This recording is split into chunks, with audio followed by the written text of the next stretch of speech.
बच्चों। सदियों से चला आ रहा ये त्यौहार, होली का जो त्यौहार है ये सदियों से चला आ रहा है। इसका प्रहलाद से या हिरण्याकश्यप से कोई संबंध नहीं है।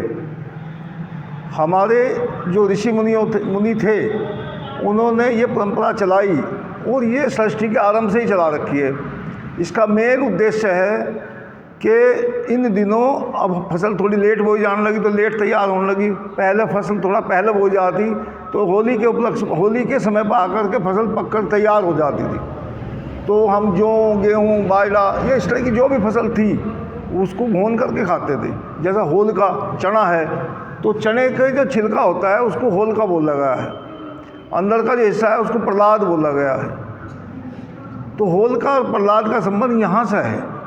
उसको हम भून करके खाते थे। नया अनाज घर पर आ जाता था और नया अनाज जब आता था भाई हंसी खुशी मनाते थे।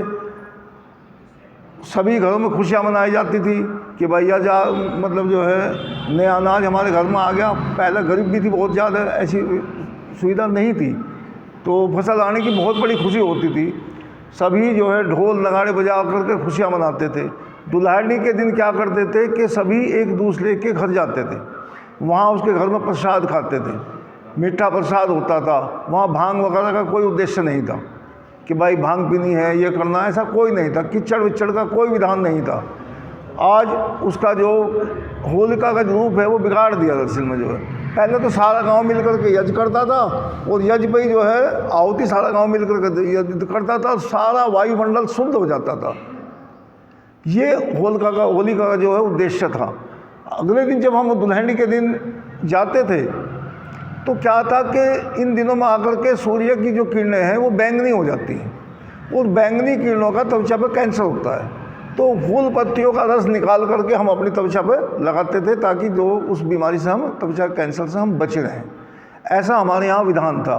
घर घर के जा कर के जो एक दूसरे के गले मिलते थे। ये दुल्हनी का दिन था, ये अपने गले शिकवे मिटाने का दिन था कि हमारे अंदर जो बुराइयाँ या किसी से हमारे प्रति द्वेष है या हमने किसी से द्वेष किया हुआ है, तो जब हम उसके बाहर जाएंगे, छोटे बन करके उसके बाहर जाएंगे और उसके यहाँ का अगर कुछ खावे पिएंगे तो वो द्वेष वो पूरा साल के साल जो है प्यार से रहते थे। अगले साल फिर ऐसा ही होता था, किसी में द्वेष हो जाता, हाल तो हो नहीं था, लेकिन अगर किसी से हो भी गया तो फिर सब मिल करके जो उसके घर जाते थे कि भाई चलो इस साल देखो उससे हमारी कोई परेशानी होगी थी, मेरे से उसको कटु वचन बोल दिया गया या उसने मेरे प्रति कोई कटु वचन बोल दिया, चलो उसके घर चलते हैं, उसे समझाएंगे बैठाएंगे। तो हमारा एक मतलब एक तरीके से जो है जो बुराइयाँ आती हैं उसको हटा करके अच्छाइयों की तरफ को ले आना। तो त्यौहार का मकसद भी यही है कि हम अपनी बुराइयों को हटा दें और अच्छाइयों को ग्रहण कर लें। अच्छा, बुराई पर अच्छाई की विजय का त्यौहार ही जो है होली का है। इस तरीके से हम अपने त्योहारों को मनाते थे।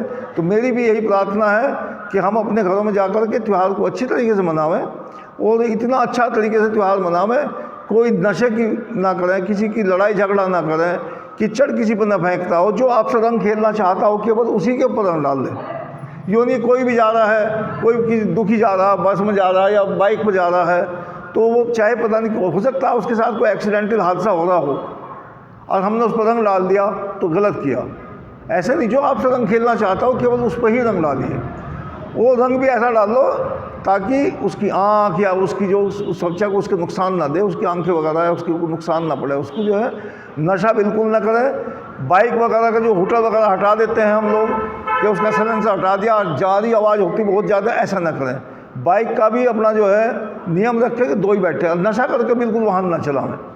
ऐसी हमारी जो है व्यवस्था होनी चाहिए और अपने बड़ों का सम्मान करें, त्यौहार को राजी खुशी मनावें। भगवान ना करे किसी के साथ में कोई हादसा हो जाए। तो इस प्रकार हम अपने त्यौहार को मनावें कि मिलजुल के प्रेम तो बढ़ाओ, नफरत ना बढ़ाओ।